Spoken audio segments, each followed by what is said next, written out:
I'm not saying that me, the conditioned self, will not sometimes fall into this, because that's the way we have been conditioned. But is it conceivable that you would live a life where you would be so totally alone that you would depend on no one? Please try to understand this. We all depend on one another, don't we, for all kinds of things. We depend on the butcher and the baker and the candlestick maker. Interdependence, that's fine. We set up society and we organize society in this way. We allot different functions to different people for the welfare of everyone, so that we will function better and live more effectively, hopefully.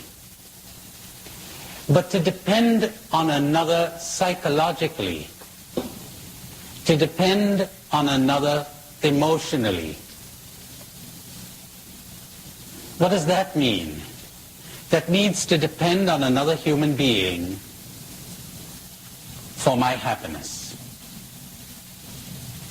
Think about that.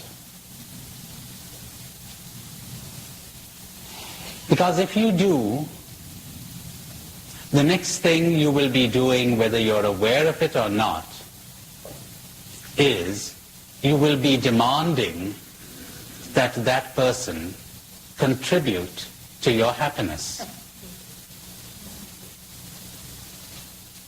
Next step, fear. Fear of loss, fear of alienation, fear of rejection, mutual control.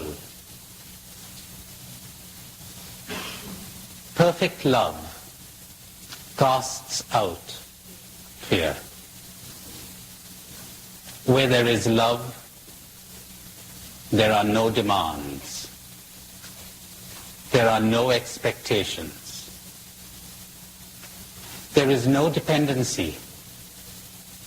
I do not demand that you make me happy. My happiness does not lie in you. If you were to leave me, I will not feel sorry for myself. I enjoy your company immensely, but I do not cling. I enjoy it on a non-clinging basis. What I really enjoy is not you. It's something that's greater than both you and me. It is something that I discovered, a kind of a symphony, a kind of an orchestra that plays. And on the occasion of your presence, it plays one melody. And when you depart, the orchestra doesn't stop. On the occasion of meeting someone else, it plays another melody, which is also very delightful. And when I'm alone, it continues to play. A great repertoire there never ceases to play. That's what awaking is all about. That's why when we're hypnotized, we're brainwashed, we're asleep, it seems so terrifying. But can you be said to love me if you cling to me and will not let me go, or will not let me be? Can you be said to love me if you need me? Psychologically, emotionally, for your happiness. My, you've got lots to reflect on there, don't you?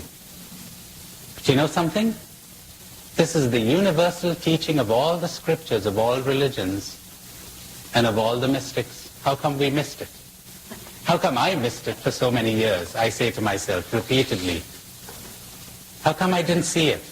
When you read those radical things in the scriptures, you begin to wonder, is this man crazy? After a while you begin to think, is everybody else crazy? Unless you hate your father and mother, brothers and sisters, unless you renounce and give up everything you possess, you cannot be my disciple. You've got to drop it all. Not physical renunciation, you understand. That's easy. It's seeing through the delusion. That's easy too. And they drop. The delusions drop. You're in touch with reality at last. And believe me, you will never again be lonely. Never again. You have found it. Loneliness is not cured by human company. Loneliness is cured by contact with reality. Oh, I have so much to say about that. Contact with reality. Dropping one's illusions. Making contact with the real, whatever that is. It has no name. We can only know it through dropping the unreal. You can only know what aloneness is when you drop your clinging, when you drop your dependency. But the first step towards that is that you would even see this as desirable. Because if you don't even see it as desirable, how will you get anywhere near it? And think, that loneliness of yours, will human company ever take it away? Or will it only serve as a distraction? There's an emptiness inside, isn't there? And when the emptiness surfaces, what do? You run away. Turn on the TV. Turn on the radio. Read a book. Search for human company. Seek entertainment. Seek distraction. Everybody's doing that. Big business nowadays, or an organized industry, entertainment. Distract us. Entertain us.